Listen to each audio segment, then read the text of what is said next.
നമസ്കാരം. എൻ്റെ പേര് അഡ്വക്കേറ്റ് രാജ്മുരളി രാധാകൃഷ്ണൻ. ഞാൻ ട്രിവാൻഡ്രം ഡിസ്ട്രിക്ട് കോടതിയിൽ പ്രാക്ടീസ് ചെയ്യുന്ന ഒരു അഭിഭാഷകനാണ്. ഞാനൊരു നിയമാധ്യാപകനും കൂടെയാണ്. അപ്പോൾ ഇന്ന് നമ്മൾ ഇവിടെ ഡിസ്കസ് ചെയ്യാൻ പോകുന്നത് protection of woman from domestic violence act എന്ന് പറയുന്ന നിയമത്തിനെ കുറിച്ചാണ്. അതിനെ നമ്മൾ ഷോർട്ടായിട്ട് PWDV ആക്ട് എന്ന് വിളിക്കാറുണ്ട്. അപ്പോൾ ഈ ആക്ടിൻ്റെ ഈ ആക്ട് കൊണ്ടുവന്നതിൻ്റെ പിന്നിലുള്ള ഉദ്ദേശങ്ങൾ എന്താണ്, ഈ ആക്ട് കൊണ്ട് സമൂഹത്തിന്, സൊസൈറ്റിയിലുണ്ടാവുന്ന ഇൻഫ്ലുവൻസ്, അവർക്ക് കൊടുക്കാൻ പറ്റുന്ന ഹെൽപ്പ് എന്താണ്, എന്തൊക്കെ പ്രൊട്ടക്ഷനാണ് ഒരു വുമണിന് നമ്മുടെ സൊസൈറ്റിയിൽ കിട്ടുന്നത് ഈ ഒരു ആക്ടിന്. അപ്പോൾ ഇതിനെക്കുറിച്ചൊക്കെയാണ് നമ്മളിപ്പോൾ ഡിസ്കസ് ചെയ്യാൻ പോകുന്നത്.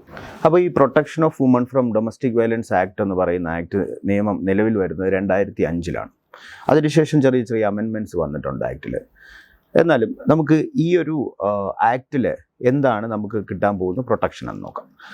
പൊതുവേ നമ്മുടെ സൊസൈറ്റിയിൽ ഏറ്റവും കൂടുതൽ കേസസ് ഫയലാവുന്നത് ഒരു ഡൊമസ്റ്റിക് റിലേഷൻഷിപ്പ് അതിൽ നിന്നാണ്. അപ്പോൾ ഈ ഒരു ആക്ടും നിങ്ങൾക്ക് ബാക്കിയുള്ള മാട്രിമോണിയൽ കോസസിൽ വരുന്ന അതിന് സബ്ജക്റ്റ് ആവുന്ന ആക്റ്റുകളും അറിയാം.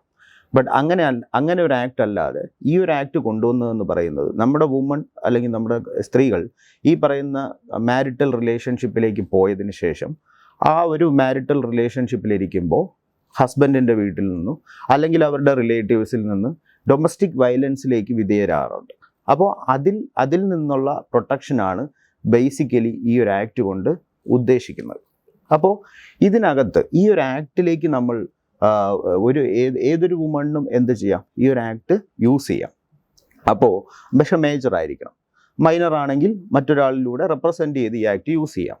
പക്ഷേ ഈ ഒരു ആക്ട് ആപ്ലിക്കബിൾ ആകണമെങ്കിൽ ഫസ്റ്റ് ഓഫ് ഓൾ എന്തുണ്ടാവണം, അവർ തമ്മിൽ എന്തുണ്ടാവും, ഒരു മാരേജ് ഉണ്ടാവണം. അവർ തമ്മിൽ ഒരു മാട്രിമോണിയൽ റിലേഷൻഷിപ്പ് സ്റ്റാർട്ട് ആവണം. അങ്ങനെ ഒരു കല്യാണം നടന്നിട്ടുണ്ട്, ആ ഒരു റിലേഷൻഷിപ്പിലേക്ക് പോകുമ്പോഴാണ് എന്തുണ്ടാവുന്നത്, ഈ ഒരു ഡൊമസ്റ്റിക് റിലേഷൻഷിപ്പ് സ്റ്റാർട്ടാവുന്നത്. അപ്പോൾ ഒരു ഹസ്ബൻഡ് ആൻഡ് വൈഫ് എന്ന് പറയുന്ന ഒരു റിലേഷൻഷിപ്പ് ഉണ്ടെങ്കിൽ മാത്രമേ വൈഫിന് എന്ത് ചെയ്യാൻ കഴിയുള്ളൂ, ഈ പറയുന്ന ആക്ട് യൂസ് ചെയ്യാൻ പറ്റുള്ളൂ. ഇനി ഇവിടെ എപ്പോഴും ഈ ഒരു ആക്ടിൽ പെറ്റീഷനേഴ്സ് ആവുന്നത് ആരായിരിക്കും, ഒരു വുമൺ ആയിരിക്കും, അല്ലേ? അപ്പോൾ ഈ വുമണിന് വേണ്ടിയിട്ട് മാത്രമല്ല, അവർക്ക് കുട്ടികളുണ്ടെങ്കിൽ അവരുടെ പ്രൊട്ടക്ഷനും അവരുടെ മെയിൻ്റനൻസും എല്ലാം എന്താക്കാം, ഈ ഒരു ആക്ടിലൂടെ നമുക്ക് ചോദിക്കാൻ കഴിയും. അപ്പോൾ ഈ ഒരു ആക്ടിൽ പറയുന്ന പ്രധാനപ്പെട്ട കാര്യം എന്തെന്ന് വെച്ച് കഴിഞ്ഞാൽ, നമ്മൾ ആരെങ്കിലും ഒരാൾ ഒരു ഡൊമസ്റ്റിക് വയലൻസിൽ വിധേയരായാൽ നമുക്ക് രണ്ട് രീതിയിലാണ് ഈ നിയമത്തിൻ്റെ അപ്രോച്ചിലേക്ക് പോവേണ്ടത്. ഒന്ന്, നമുക്ക് എന്ത് ചെയ്യാം, ഒരു പ്രൊട്ടക്ഷൻ ഓഫീസർ എന്ന് പറയുന്ന ഒരു ഓഫീസറിനെ ഈ ആക്ട് കൊണ്ടുവന്നിട്ടുണ്ട്. അദ്ദേഹത്തിനോട് എന്ത് പറയാം, നമുക്ക് ഈ പറയുന്ന ഡൊമസ്റ്റിക് വയലൻസ് ഇൻസിഡൻറ്റ് പറയാം. അപ്പോൾ ഫസ്റ്റ് നമ്മൾ അറിഞ്ഞിരിക്കേണ്ട കാര്യം എന്താണ് ഡൊമസ്റ്റിക് വയലൻസ്. അപ്പോൾ ഡൊമസ്റ്റിക് വയലൻസ് എന്ന് പറയുമ്പോൾ നോർമൽ മീനിങ്ങിലൂടെ നമ്മൾ ഒരു ഫിസിക്കൽ അബ്യൂസ് മാത്രമല്ല ഡൊമസ്റ്റിക് വയലൻസ് എന്ന് പറയുന്ന ഈ ആക്ടിൽ കവർ ചെയ്യുന്നത്. അത് വെർബൽ അബ്യൂസ് ആവാം, മെൻ്റൽ ഹറാസ്മെൻ്റ് ആവാം. സോ ഇതെല്ലാം എന്തിലേക്ക് വരുന്നുണ്ട്, ഈ പറയുന്ന ഡൊമസ്റ്റിക് വയലൻസ് എന്നൊരു മീനിങ് ഇതെല്ലാം കവർ ചെയ്തിരിക്കുകയാണ്. അപ്പോൾ ഇങ്ങനെയുള്ള ഒരു ഡൊമസ്റ്റിക് വയലൻസ് ആയിക്കഴിഞ്ഞാൽ നമുക്ക് എന്ത് ചെയ്യാം, ഒന്നുകിൽ ഞാൻ നേരത്തെ പറഞ്ഞ പോലെ പ്രൊട്ടക്ഷൻ ഓഫീസറിൻ്റെ അടുത്ത് പറയാനുള്ള പ്രൊവിഷനുണ്ട്. അതല്ല എന്നുണ്ടെങ്കിൽ ഈ പറയുന്ന ആക്ടിൻ്റെ സെക്ഷൻ 12 പ്രകാരം നിങ്ങൾക്ക് എന്ത് ചെയ്യാം, മജിസ്ട്രേറ്റ് കോടതിയിൽ ഒരു ആപ്ലിക്കേഷൻ, അതായത് ഒരു കേസായിട്ട് ഇതിനെ മൂവ് ചെയ്യാൻ പറ്റും. ഓക്കെ, ഇനി ആരായിരിക്കാം നമ്മൾക്ക് ഈ കേസിൽ ഓപ്പോസിറ്റായിട്ട് നമ്മുടെ പ്രതിപട്ടികയിലേക്ക് ആരെയാണ് കൊണ്ടുവരേണ്ടത് എന്ന് ചോദിച്ചാൽ, അല്ലെങ്കിൽ റെസ്പോണ്ടൻസ് ആരെ ആക്കാമെന്ന് ചോദിച്ചു കഴിഞ്ഞാൽ, സ്വാഭാവികമായിട്ട് നമുക്ക് മനസ്സിലാവുന്ന ഒരു കാര്യം, ഒരു പെൺകുട്ടിയാണ് കൊടുക്കുന്നതെങ്കിൽ ഹസ്ബൻഡ് ആയിരിക്കാം റെസ്പോണ്ടൻ്റ്, അല്ലേ?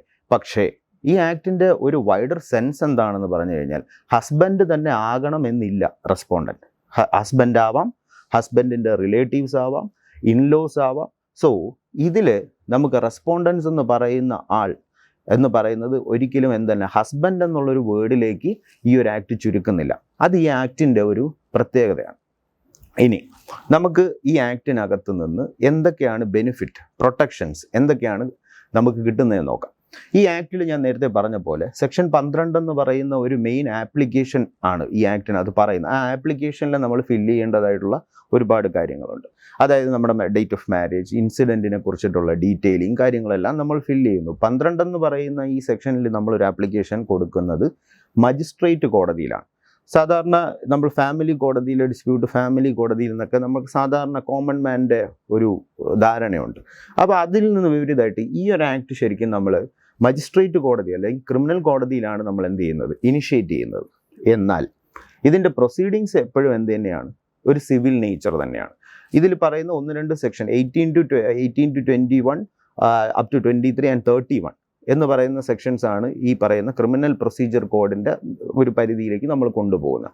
ബാക്കി ഇതിനകത്തുള്ള ഇനിഷ്യേറ്റ് ചെയ്യുന്ന പ്രൊസീഡിങ്സ് എല്ലാം പലപ്പോഴും എന്ത് തന്നെയാണ്, സിവിൽ നേച്ചറിലുള്ള പ്രൊസീഡിങ്സ് ആണ്. അപ്പോൾ ഇത് ഒരു ക്രിമിനൽ കോടതിയിൽ ഈ പറയുന്ന ഡൊമസ്റ്റിക് വയലൻസ് ആക്ട് ഇനിഷ്യേറ്റ് ആകുമ്പോൾ അതിൻ്റെ നടപടിയെല്ലാം ക്രിമിനൽ രീതിയിലാണെന്ന് നമ്മൾ തെറ്റിദ്ധരിക്കേണ്ടതായിട്ടുള്ള കാര്യമില്ല. ശരി, അപ്പോൾ 12 നമ്മളിങ്ങനെ ഒരു ആപ്ലിക്കേഷൻ ഇടുമ്പോൾ 12 ആപ്ലിക്കേഷൻ മെയിൻ ആകുമ്പോൾ നമുക്ക് എന്ത് ചെയ്യാം, മെയിൻ ആപ്ലിക്കേഷനിൽ ഒരുപാട് റിലീഫ്സ് ചോദിക്കാം. ഈ ആക്റ്റിലുള്ള ഒരുപാട് റിലീഫ്സ് ചോദിക്കാം. അതിലൊന്നാണ് സെക്ഷൻ 18 പറയുന്ന പ്രൊട്ടക്ഷൻ. അപ്പോൾ ഈ പ്രൊട്ടക്ഷൻ എന്ന് പറയുന്നത് എന്താണ്, ഈ നമ്മളെ അഗ്രീവ്ഡ് ആയിട്ടുള്ള പേഴ്സൺ, അതായത് ഈ പരാതി കൊടുക്കുന്ന ആപ്ലിക്കൻറ്റിനെ നമ്മൾ അഗ്രീവ്ഡ് പേഴ്സൺ അല്ലേ, അതാണ് അദ്ദേഹത്തിനാണ് ബുദ്ധിമുട്ടുണ്ടായത്, അദ്ദേഹത്തിനെ പ്രൊട്ടക്റ്റ് ചെയ്യുന്നതിന് വേണ്ടിയിട്ട് ഇനിഷ്യേറ്റ് ചെയ്യുന്ന സെക്ഷനാണ് സെക്ഷൻ 18. അപ്പോൾ 18 നമുക്ക് എന്തൊക്കെ പ്രൊട്ടക്ഷൻ ചോദിക്കാം, നമ്മളെ കമ്മ്യൂണിക്കേറ്റ് ചെയ്യരുത്, ഒരു തരത്തിലുള്ള ഡൊമസ്റ്റിക് വയലൻസ് നമുക്കെതിരെ ചെയ്യാൻ പാടില്ല, നമ്മുടെ വർക്ക് പ്ലേസിൽ ഈ പറയുന്ന എതിർകക്ഷികൾ വന്ന് ശല്യപ്പെടുത്താൻ പാടില്ല, കമ്മ്യൂണിക്കേറ്റ് ചെയ്യുന്ന ഒരു രീതിയിലും വെർബൽ അബ്യൂസ് പാടില്ല. അപ്പോൾ അങ്ങനെ ഒരു ലിസ്റ്റ് ഓഫ് കാര്യങ്ങൾക്ക് നമുക്ക് എന്ത് ചെയ്യാം, സെക്ഷൻ 18 പ്രകാരം നമുക്ക് പ്രൊട്ടക്ഷൻ വാങ്ങിക്കാം. രണ്ടാമതായിട്ട് ഈ ആക്ടിൻ്റെ മറ്റൊരു പ്രത്യേകത എന്താണെന്ന് വെച്ച് കഴിഞ്ഞാൽ ഇതിനകത്ത് നമുക്കൊരു റെസിഡൻസ് ഓർഡർ വാങ്ങാൻ കഴിയും. റെസിഡൻസ് ഓർഡർ എന്ന് നമ്മൾ ഉദ്ദേശിക്കുന്നത്, ഇപ്പോൾ നമ്മളെ വീട്ടിൽ നിന്ന്, ഇപ്പം ഞാനൊരു പെൺകുട്ടി, ഒരു ഭാര്യയാണ് ഞാൻ, എന്നെ വീട്ടിൽ നിന്ന് ഇറക്കി വിട്ടു, എനിക്ക് പോകാനൊരിടമില്ല, എനിക്ക് എൻ്റെ ഹസ്ബൻഡിൻ്റെ വീട്ടിൽ തന്നെ താമസിക്കണം. അങ്ങനെയാണെങ്കിൽ ഈ പറയുന്ന ആക്ടിൻ്റെ സെക്ഷൻ 19 വഴി നമ്മളൊരു ആപ്ലിക്കേഷൻ മീൻസ് ഒരു പെറ്റീഷൻ മൂവ് ചെയ്യുന്നു. ആ മൂവ് ചെയ്യുമ്പോൾ ഈ ആക്ട് പറഞ്ഞിരിക്കുന്നത് എന്താണെന്ന് വെച്ച് കഴിഞ്ഞാൽ അഗ്രീവ്ഡ് പേഴ്സൺ എന്ത് ചെയ്യണം, right to reside in the matrimonial home എന്നുള്ളൊരു എന്താ പറയുക, ആ 19 എന്ന് പറയുന്ന സെക്ഷൻ അതാണ് ഉദ്ദേശിക്കുന്നത്. ഇപ്പോൾ ഹസ്ബൻഡ് എവിടെയാണോ അവിടെ താമസിപ്പിക്കാൻ വേണ്ടിയിട്ട് നമുക്ക് എന്ത് ചെയ്യാം, കോടതിയിൽ നിന്ന് ഓർഡർ വാങ്ങിക്കാം. ഇനി ഈ പറയുന്ന ഹസ്ബൻഡിൻ്റെ വീടിന് ആക്റ്റിൽ മറ്റൊരു പേരാണ് ഷെയർഡ് ഹൗസ് ഹോൾഡ് എന്നുള്ള രീതിയിലേക്കും ആ ആക്റ്റിലും ഒരു പേര് വരുന്നുണ്ട്. എന്താണ് ഷെയർഡ് ഹൗസ് ഹോൾഡ്? ഹസ്ബൻഡിൻ്റെ വീടല്ല, പക്ഷേ ഹസ്ബൻഡ് അവിടെ താമസിക്കുന്നു, മേ ബി റിലേറ്റീവ്സുമായിട്ട് താമസിക്കുന്നു, അല്ലെങ്കിൽ വാടകയ്ക്ക് താമസിക്കുന്നു. ഇതിനെല്ലാം എന്താണ്, വലിയൊരു കവറേജിലൂടെ ഷെയർഡ് ഹൗസ് ഹോൾഡ് എന്ന് പറയുന്ന മീനിങ്ങിലേക്ക് കൊണ്ടുവരുന്നു. ആ ഷെയർഡ് ഹൗസ് ഹോൾഡിൽ നമുക്ക് താമസിക്കാൻ, ഈവൻ ദോ അത് ഹസ്ബൻഡിൻ്റെ വീടല്ലെങ്കിലും നമുക്ക് കൂടെ അവിടെ താമസിക്കാനുള്ള ഒരു ഓർഡർ കോടതിയിൽ നിന്ന് വാങ്ങാൻ കഴിയും. അപ്പോൾ ഈ പറയുന്ന ഷെയർഡ് ഹൗസ് ഹോൾഡിൻ്റെയൊക്കെ വളരെ വളരെ ഡെഫിനിഷൻസ് പിന്നീട് കോടതി ഇൻ്റർപ്രിറ്റ് ചെയ്താണ് ഇപ്പോൾ ഒരു വലിയൊരു ഡെഫിനിഷനിലേക്ക് എത്തിയിരിക്കുന്നത്. അപ്പോൾ ഇതുപോലും ഷെയർഡ് ഹൗസ് ആയിട്ട് നമുക്ക് കണക്കാക്കാം. അതാണ് സെക്ഷൻ 19 നമുക്കുള്ളൊരു യൂസ്. അടുത്തതായിട്ട് ഇതിൻ്റെ മെയിൻ ഇമ്പോർട്ടൻറ്റ് സെക്ഷനാണ് സെക്ഷൻ 20. മോണിറ്ററി റിലീഫ്സ് ആണ് നമുക്ക് സെക്ഷൻ 20 ചോദിക്കാൻ കഴിയുന്നത്. അപ്പോൾ മോണിറ്ററി റിലീഫ്സിൽ എന്തൊക്കെ വരും, അതായത് ഒരു കല്യാണം നടക്കുമ്പോൾ ഒരു പെൺകുട്ടിക്ക് ഒരു ഗിഫ്റ്റായിട്ടോ അല്ലെങ്കിൽ ഒരു പോക്കറ്റ് മണി ആയിട്ടോ ഒക്കെ ഒത്തിരി പൈസയും സ്വർണവും എല്ലാം കൊടുത്തിട്ടുണ്ടാവും. അപ്പോൾ പല മാട്രിമോണിയൽ ഡിസ്പ്യൂട്ടിലും നമ്മൾ എന്താ കാണുന്നത്, ഒരു കല്യാണം കഴിഞ്ഞതിന് ശേഷം ആ പെൺകുട്ടിയിൽ നിന്ന് ഈ സ്വർണ്ണാഭരണങ്ങൾ വാങ്ങുന്ന സിറ്റുവേഷൻസ് നമ്മൾ കാണാറുണ്ട്, പൈസ മേടിക്കുന്ന കാണാറുണ്ട്. അങ്ങനെ ഇതെല്ലാം കഴിഞ്ഞ് ആ കുട്ടി ഉപേക്ഷിക്കപ്പെടുമ്പോൾ ആ കുട്ടിക്ക് കിട്ടേണ്ടതായിട്ടുള്ള മോണിറ്ററി റിലീഫ് ആ കുട്ടിയിൽ നിന്ന് അവർ ഫോഴ്സ്ഫുള്ളി എടുത്ത പൈസ, സ്വർണ്ണാഭരണങ്ങൾ അല്ലെങ്കിൽ അതിൻ്റെ വാല്യൂ, അപ്പോൾ ഇതെല്ലാം നമുക്ക് എന്ത് ചെയ്യണം, ക്ലെയിം ചെയ്യണമെന്നുണ്ടെങ്കിൽ വീണ്ടും സെക്ഷൻ 20 എന്ന് പറയുന്ന സെക്ഷൻ മോണിറ്ററി റിലീഫ്, അതിൽ നമുക്ക് എന്ത് ചെയ്യാം, പെറ്റീഷൻ മൂവ് ചെയ്യാം. അതിൽ കോടതിക്ക് എന്ത് ചെയ്യാം, നമുക്ക് മോണിറ്ററി റിലീഫ് തരാനായിട്ട് ഒരു ഉത്തരവ് പറയാൻ കഴിയും. അതേപോലെ തന്നെ നമുക്കിപ്പോൾ ഒരു മെയിൻ്റനൻസ് ആയിട്ട്, അതായത് അദ്ദേഹം ഈ പറയുന്ന ഹസ്ബൻഡ് നമ്മളെ നോക്കുന്നില്ല, അപ്പം നമുക്ക് മന്ത്ലി ഇത്ര രൂപ നമ്മുടെ ചിലവിനും കാര്യങ്ങൾക്കും വേണമെങ്കിൽ എന്ത് ചെയ്യാം, നമുക്ക് ക്ലെയിം ചെയ്യാം. മന്ത്ലി ഇത്ര രൂപ എൻ്റെ എക്സ്പെൻസ് ഉണ്ട്, അതെനിക്ക് വേണം എന്ന് പറഞ്ഞ് നമുക്ക് ഹസ്ബൻഡിനോട് ക്ലെയിം ചെയ്യാനും സെക്ഷൻ 20 നമുക്ക് യൂസ് ചെയ്യാം. അടുത്തതായിട്ട് ഉള്ള ഇമ്പോർട്ടൻറ്റ് സെക്ഷനാണ് സെക്ഷൻ 21. അത് കസ്റ്റഡി ഓർഡേഴ്സ് ഒക്കെയാണ്. അപ്പോൾ അതായത് ഇപ്പം ഞാനൊരു വൈഫാണ്, എനിക്ക് ഒരു കുട്ടിയുണ്ട്, അതൊരു മൈനറാണ്. അപ്പോൾ എൻ്റെ കുട്ടിയെ ഹസ്ബൻഡിൻ്റെ വീട്ടുകാരും പിടിച്ചു വച്ചിരിക്കുകയാണ്, എൻ്റെ കസ്റ്റഡിയിൽ നിന്ന് കൊണ്ടുപോയിരിക്കുകയാണ്, അല്ലെങ്കിൽ എൻ്റെ കസ്റ്റഡിയിൽ നിന്ന് എടുക്കും, എന്നെനിക്ക് ഭയമാണ്, അവർ ഫോഴ്സ്ഫുള്ളി കുഞ്ഞിനെ കൊണ്ടുപോകും. അപ്പോൾ അങ്ങനെയൊക്കെ വരുന്ന സാഹചര്യങ്ങളിൽ നമുക്ക് എന്ത് ചെയ്യാം, ഈ ആക്ടിൻ്റെ സെക്ഷൻ 21 പെറ്റീഷൻ നമുക്ക് മൂവ് ചെയ്യാൻ പറ്റും. അപ്പോൾ കോടതിയിൽ നിന്ന് നമുക്ക് എന്ത് ഓർഡർ മേടിക്കാൻ കഴിയും? അതായത് ഈ കുഞ്ഞിൻ്റെ കസ്റ്റഡി എന്നിൽ തന്നെ ഇരിക്കണം, അല്ലെങ്കിൽ ഈ ഒരു കേസിൻ്റെ ഒരു തീരുമാനം ഉണ്ടാകുന്നവരെ താൽക്കാലികമായി കസ്റ്റഡി എനിക്ക് തരും, എൻ്റെ കയ്യിൽ നിന്ന് ഫോഴ്സ്ഫുള്ളി കുഞ്ഞിനെ എടുക്കരുത്, അതിന് അവർ ഫോഴ്സ്ഫുള്ളി എടുത്തിട്ട് പോയിട്ടുണ്ടെങ്കിൽ അത് തിരിച്ചു തരണം എന്നൊക്കെ പറയുന്ന റിലീഫ്സാണ് നമുക്ക് എന്ത് ചെയ്യാൻ പറ്റുന്നത് ഈ സെക്ഷൻ 21 കസ്റ്റഡി ഓർഡേഴ്സിലൂടെ നമുക്ക് ചെയ്യാൻ കഴിയും. അടുത്തതായി സെക്ഷൻ 22 കോമ്പൻസേഷൻ ഓർഡേഴ്സാണ്. അതായത് നമുക്ക് എല്ലാവർക്കും അറിയാവുന്ന നഷ്ടപരിഹാരം. നമുക്ക് പിന്നെ നമ്മുടെ ഒരു മാരേജ് എന്ന് പറയുമ്പോൾ നമ്മുടെ ലൈഫിൻ്റെ ഒരു പാർട്ടായിട്ട് മറ്റൊരാൾ മാറുകയാണ്. അപ്പോൾ ഈ ഒരു മാട്രിമോണിയൽ ഡിസ്പ്യൂട്ട്സ് വരുമ്പോൾ എന്താ ശരിക്കും സംഭവിക്കുന്നത്, നമ്മുടെ ലൈഫിൻ്റെ ഒരുപാട് വർഷങ്ങൾ, ഒരുപാട് കാര്യങ്ങൾ നമുക്ക് നഷ്ടപ്പെട്ടിട്ടുണ്ടാവാം. അത് കഴിയുമ്പോൾ ഈ പറയുന്ന റെസ്പോണ്ടൻ്റ് എന്ന് പറഞ്ഞ ആൾ നമ്മൾ ഉപേക്ഷിച്ചിട്ട് പോയിട്ടുണ്ടാവും. അപ്പോൾ നമുക്കുണ്ടായ നഷ്ടങ്ങൾ അതൊരിക്കലും ഒരു പൈസയ്ക്കോ അല്ലെങ്കിൽ എന്ത് ചെയ്താലും നമുക്ക് പോയ കാലങ്ങൾ തിരിച്ചു കിട്ടുമെന്നുള്ളതല്ല. നമുക്കുണ്ടായ ഒരു നഷ്ടത്തിന് ഒരു കോമ്പൻസേഷൻ നമുക്ക് എന്ത് ചെയ്യാം, ഈ പറയുന്ന സെക്ഷൻ 22 നമുക്കൊരു ആപ്ലിക്കേഷൻ മൂവ് ചെയ്ത് കോടതിയിൽ നിന്ന് ആ ഒരു കോമ്പൻസേഷൻ ലഭിക്കുന്നുള്ളൊരു പോർഷനും ഒരു പ്രൊവിഷനും ഈ ഒരു ആക്റ്റിലുണ്ട്. ഇനി അടുത്തതായിട്ട് അടുത്ത ഇമ്പോർട്ടൻറ്റ് സെക്ഷനാണ് സെക്ഷൻ 23.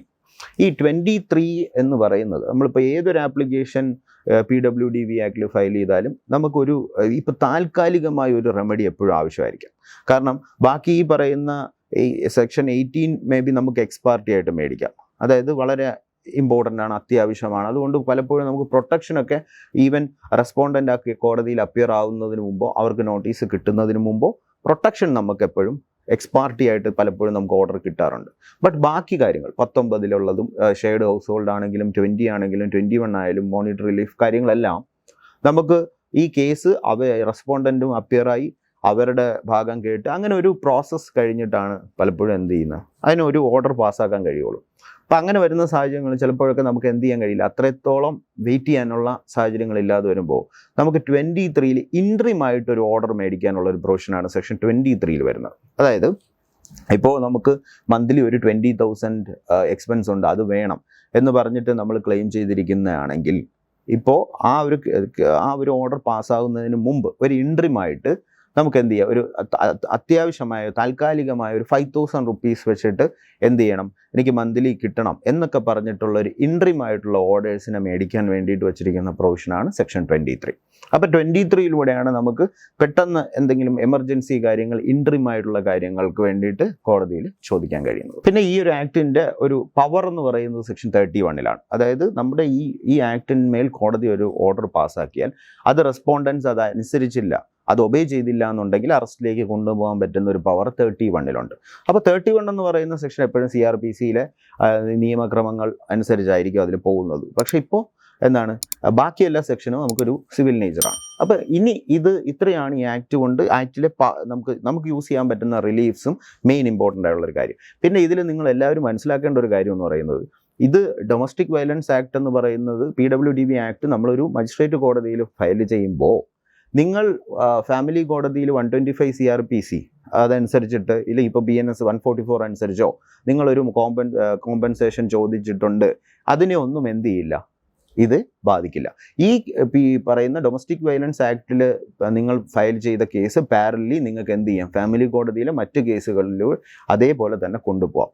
ഇത് ഫയൽ ചെയ്തത് കൊണ്ട് അതിൽ നിന്ന് നിങ്ങൾക്ക് ഒരു ബാറൊന്നും ഉണ്ടാവുന്നില്ല, നിങ്ങൾക്ക് അവിടെയും കേസ് ഫയൽ ചെയ്യാവുന്നതാണ്. പിന്നെ ഇതിനകത്ത് ഏറ്റവും ഇമ്പോർട്ടൻ്റ് ആയിട്ട് നമ്മൾ മനസ്സിലാക്കേണ്ട കാര്യം എന്ന് പറയുന്നത്, ഈ ഒരു ആക്ടിൽ നമ്മൾ അതിലേക്ക് വരണമെന്നുണ്ടെങ്കിൽ നമുക്ക് അവിടെ എന്തുണ്ടാവണം, ഒരു ഡൊമസ്റ്റിക് റിലേഷൻഷിപ്പ് ഉണ്ടാവണം. അതുപോലെ ഇമ്പോർട്ടൻ്റ് ആയിട്ടുള്ള ഒരു കേസ് ലോസ് പറയുകയാണെങ്കിൽ ഇപ്പോൾ പാസ്റ്റിൽ നടന്ന ഒരു ഡൊമസ്റ്റിക് വയലൻസ് ഇൻസിഡൻ്റ് ആവാം, അതും നമുക്ക് എന്ത് ചെയ്യാം, ഇതിൻ്റെ പരിധിയിലേക്ക് കൊണ്ടുവന്ന് ഫയൽ ചെയ്യാം.